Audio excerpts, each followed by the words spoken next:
Media ప్రజల అభిప్రాయాలను వెలిబుచ్చేందుకు ఒక మంచి వేదిక.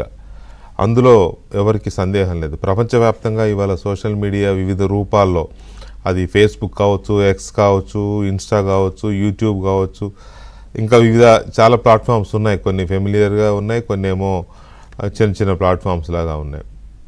నో డౌట్ సోషల్ మీడియా అనేది ప్రజలకి ఒక మంచి వేదిక.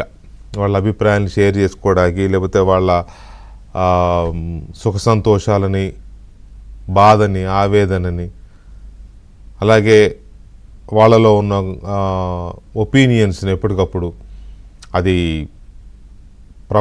ప్రపంచానికి సంబంధించిన విషయాలు కావచ్చు, వాళ్ళ స్థానిక ప్రాంతాలకు సంబంధించిన విషయాలు కావచ్చు, లేకపోతే వ్యక్తిగతాలు కావచ్చు, ప్రభుత్వాలకు సంబంధించిన వ్యవహారాలు కావచ్చు, లేకపోతే వాళ్ళ సొంత ప్రేమకు సంబంధించిన వ్యవహారాలు కావచ్చు, ఏవైనా అన్నిటికీ మనిషి తన అంతర్లీనంగా ఉన్న ప్రతి భావాన్ని వెలుబుచ్చాలనుకుంటాడు. మన దగ్గర ఒక ఇది ఉంటుంది, మనిషి తనలోని ఒక బాధనో సంతోషాన్నో సన్నిహితులతో, ఫ్రెండ్స్తో షేర్ చేసుకోకపోతే దానివల్ల కొన్ని జబ్బులు కూడా వస్తాయని, దానివల్ల బీపీ పెరగడం కానీ, హృద్రోగాలు రావడం కానీ, కనీసం ఎవరితో ఒకరితో పంచుకుంటే కొంత ఒత్తిడి తగ్గుతుంది అనేది సైంటిఫిక్ రీజన్. అది సైన్స్ చెప్తోంది, వైద్యశాస్త్రం చెప్తోంది. ఇవాళ అలా చెప్పుకోవడానికి ఫేస్బుక్లు, ఎక్స్లు ఇట్లాంటివన్నీ ఒక వేదిక అయ్యాయి. సంతోషం, అది అంతవరకు బాగుంది. అట్లాగే అంతో కొంత పరిశీలన శక్తి ఉన్నవాళ్ళు రాజకీయ పరిణామాలను కానీ, సామాజిక పరిణామాలను కానీ, లేకపోతే సమాజంలో వస్తున్న మంచి పోకడలు, చెడు పోకడలు, వీటితో పాటు ప్రభుత్వాలు తీసుకుంటున్న నిర్ణయాలు, ప్రభుత్వాల పరిపాలనా విధానాలు, తప్పుడు నిర్ణయాలు, ఇటువంటి వాటి మీద కూడా సూటిగా, సునిశ్చితంగా విమర్శిస్తున్నారు. అంతవరకు ఓకే, నో డౌట్. కానీ తేడా ఎక్కడొస్తుంది అంటే, కొంతమంది అసలు మనుషులము అనే విషయాన్ని మర్చిపోతున్నారు. వాళ్ళకి అది ఎట్లా అంటే, ఒక రకంగా చెప్పాలి అని అంటే, తోడేళ్ళకి వీళ్ళకి తేడా లేకుండా పోయింది. అంటే మానసిక పరివర్తన లేని మృగాలకి, జంతువులకి, అన్నీ తెలిసిన వీళ్ళకి తేడా తెలియకుండా పోతుంది. వాళ్ళు వాడే భాష కానీ, వాళ్ళు ఒక ఉద్దేశంతో చెలరేగిపోయే తీరు కానీ ఏమాత్రం పద్ధతిగా లేదు. భయం లేదు, భక్తి లేదు, మంచి లేదు, చెడు లేదు, పెద్ద లేదు, చిన్న లేదు, ఆడ లేదు, మగ లేదు. వాళ్ళకు ఒక టార్గెట్ అంతే. ఆ టార్గెట్ ప్రకారం వాళ్ళని హ్యూమిలియేట్ చేయాలి, వాళ్ళని కించపరచాలి. మనం మనుషులకు పుట్టాం, మన అమ్మా నాన్న మనుషులు అనే విషయాన్ని మర్చిపోయి వీళ్ళు అవతల వాడి మీద దాడి చేస్తారు. అలాంటి కొంతమంది అకౌంట్ చూస్తుంటేనైతే మరి నిజంగానే వీళ్ళు అక్కడితో ఆపుకుంటే మంచిది. సో ఇలాంటి సిచ్యువేషన్లో పర్టికులర్గా ఆంధ్రప్రదేశ్లో, ఇంకా చెప్పాలంటే జగన్మోహన్ రెడ్డి అనే వ్యక్తి రాజకీయాలు మొదలుపెట్టిన తర్వాత ఇది శృతిమించిపోయింది. ఇది చెప్పడానికి ఏమాత్రం సంకోచించాల్సిన అవసరం లేదు. కుల జాడ్యం కానీ, మత జాడ్యం కానీ, సోషల్ మీడియాలో ఈ అసాంఘికపరమైన జాడ్యం కానీ, అన్నిటికీ జగన్మోహన్ రెడ్డి హేతువు. తనకున్న ఫ్యాక్షన్ మెంటాలిటీని, తనకున్న అసాంఘికమైన నైజాన్ని వీటన్నిటిలోకి తీసుకొచ్చి యువతని పెడదోవ పట్టించాడు. వాళ్ళలో ఉన్న ఆ సున్నితమైన అంశాలను రెచ్చగొట్టాడు. కొంతమందిని సైకోల్లాగా తయారు చేశాడు, కొంతమందిని ఏమో భావజాలంతో తయారు చేశాడు, కొంతమందికి ఏమో డబ్బులు ఇచ్చి తయారు చేశాడు, కొంతమంది ఏమో సూడో మేధావులు తయారు చేశాడు, కొంతమందిని ఏమో డబ్బులు ఇచ్చి మేధావుల ముసుగు తొడిగాడు వాళ్ళకి.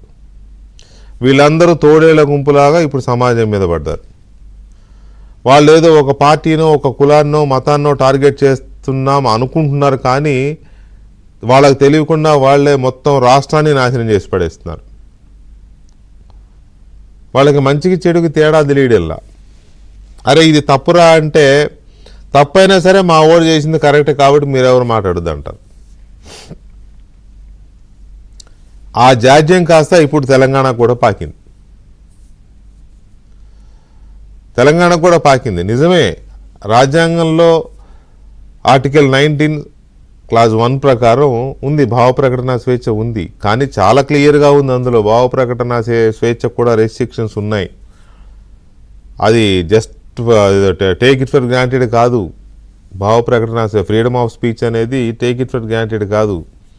తేడా వస్తే తాట తీస్తారు చట్ట ప్రకారమే. అయినా సరే మనిషికున్న ప్రాథమిక హక్కుల్లో అత్యంత కీలకమైనది భావ ప్రకటన కాబట్టి దాన్ని గౌరవించాలి అని పాలక వర్గాలు భావిస్తున్నాయి. జగన్మోహన్ రెడ్డి అది అమలు చేయలే. వాళ్ళ మనుషులకి వాళ్ళ సైకోలకి ఒక నీతిని అమలు చేశాడు. అవతల వాళ్ళు మంచి చెప్పినా వాళ్ళని తీసుకెళ్లి కేసులు పెట్టడం, హెరాస్ చేయడం, కొట్టడం, భయంకరంగా హింసించడం ఇవన్నీ చేశాడు. ఈ గవర్నమెంట్ వచ్చిన తర్వాత మాది మంచి ప్రభుత్వం, మాది మంచి ప్రభుత్వం అని వీళ్ళు మేనమేషాలు ఎక్కించుకుంటూ కూర్చున్నారు. కానీ ఆ తోడేళ్ల గుంపు ఆగల. ఆ తోడేళ్ల గుంపు అలాగా వాళ్ళ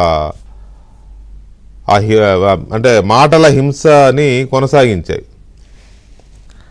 చంద్రబాబు కుటుంబాన్ని వదలరు, పవన్ కళ్యాణ్ కుటుంబాన్ని వదలరు, ఎవరి కుటుంబాన్ని వదలరు. చివరికి అందరినీ వాళ్ళు అన్ని అభూత కల్పనలు, పచ్చి అబద్ధాలను తీసుకొచ్చి సోషల్ మీడియాలో పెట్టి వైరల్ చేస్తూ ఉంటారు. ప్రజల్ని తప్పుదోవ పట్టించే కార్యక్రమం చేస్తూ ఉంటారు. అది ఇక్కడిది కానే కాదు, ఏదో ఫోటో పట్టుకొస్తారు. ఆ వీడియో ఇక్కడిది కానే కాదు, ఏదో వీడియో పట్టుకొచ్చి ఇక్కడ దానిలాగే దాన్ని చేసేస్తారు. అదేదో ప్రాంతం మునిగిపోయిందంటారు, ఇదేదో ప్రాంతం కొట్టుకుపోయిందంటారు. వాళ్ళ ఇష్టం, వాళ్ళకి ఉచ్చం నీచం లేదు. ఇది మన ప్రాంతం కదా, మన ప్రాంతం మీదే మనం విషయం చల్లుకోవడం ఎంతవరకు కరెక్ట్ అనే కనీస ఆలోచన కూడా ఉండదు సన్నాసులకి. సో ఈ పరిస్థితుల్లో దీన్ని కట్టడి చేయాలని ఎప్పటి నుంచో అందరూ చెప్తున్నారు. దీన్ని కట్టడి చేయాలి, కంట్రోల్ చేయాలి, నిరోధించొద్దు. భావ ప్రకటన స్వేచ్ఛను నిరోధించడం అని అంటే హక్కుని కాలరాయడమే. హక్కుని కాలరాసే స్వేచ్ఛ ఏ ప్రభుత్వానికి లేదు. అది జగన్ అయినా, చంద్రబాబు అయినా, రేవంత్ రెడ్డి అయినా, కేసీఆర్ అయినా, ఇంకొకరైనా భావ ప్రకటన స్వేచ్ఛ హక్కుని కాలరాసే అధికారం ఏ ప్రభుత్వానికి లేదు. అట్ ది సేమ్ టైం ప్రజల మధ్య విద్వేషాలని, ప్రజలకు అభూత కల్పనల్ని చెప్పే వాళ్ళని కంట్రోల్ చేయాల్సిన, నియంత్రించాల్సిన బాధ్యత, అధికారం ప్రభుత్వాలకు ఉంది. అది ఎందుకు చేయడం లేదు అనేదే ఇప్పటి వరకు ఈ ప్రభుత్వం మీద ఉన్న ఒత్తిడి. తన దాకా వస్తే కానీ తత్వం బోధపడలేదని ఒక సామెత. మొన్న హంద్రీనీవా సుజల స్రవంతి ప్రాజెక్టు నీటిని కుప్పం నియోజకవర్గానికి వదిలారు. చంద్రబాబు నాయుడు గారు వెళ్ళారు. ఆ నీళ్ళు వచ్చాయి, ఆ చెరువుల్లో, రిజర్వాయర్లో వచ్చాయి. చాలా హ్యాపీగా ప్రాంత ప్రజలు ఆనందంగా ఉన్నారు. ఆ కార్యక్రమం అయిపోయిన తర్వాత ఎగువన ఉన్న ఒక మోటార్ టెక్నికల్ ప్రాబ్లం వల్ల 3 గంటలో 4 గంటలో వాటర్ సరఫరా ఆగింది. అసలు అది ఆగే వరకు కూడా ఆగలేదు. చంద్రబాబు నాయుడు కార్యక్రమాన్ని పూర్తి చేసుకుంటూ వచ్చాడో లేదో నీళ్ళు ఆగిపోయి అదంతా షో చేశారు అని చెప్పి ప్రచారం చేశారు. ఎందుకు? అంతకుముందు జగన్మోహన్ రెడ్డి ఇలాంటిదే ఒకటి చేస్తే సినిమా సెట్టింగ్ లాగా అన్ని కిరాయికి తీసుకొచ్చి పెట్టారు. జగన్మోహన్ రెడ్డి వచ్చి అటు నీళ్ళు వదిలేడు. పైన మోటార్ లేవు, ఏమీ లేవు, ఒట్టి నీళ్లు. ఎగువన కొన్ని నీళ్లు తీసుకొచ్చి పోసారు ట్యాంకర్లతో. జగన్మోహన్ రెడ్డి వచ్చి ఆ గేట్ ఎత్తాడు, ఆ ఉన్న నీళ్ళు వెళ్ళిపోయినాయి. అంతే, ఎటోళ్ళు అటు వెళ్ళిపోయారు, నీళ్లు వాడి దారిని అయిపోయినాయి. అది సినిమా.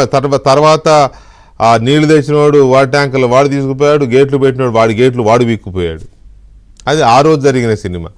ఇప్పుడు చంద్రబాబు నాయుడు విషయంలో మోటారు ఉంది, నీళ్లు ఉన్నాయి, కాలువలు తవ్వారు, రిజర్వాయర్లు నిండాయి. కానీ మోటార్ ఆగిపోవడం వల్ల 3-4 అవర్స్ నీటి సరఫరా ఆగింది. దానికి అసలు చంద్రబాబు నాయుడు రాగానే నీళ్ళు అయిపోయినాయి, అన్నీ అయిపోయాయని చెప్పి విచ్చలవిడి ప్రచారం చేశారు.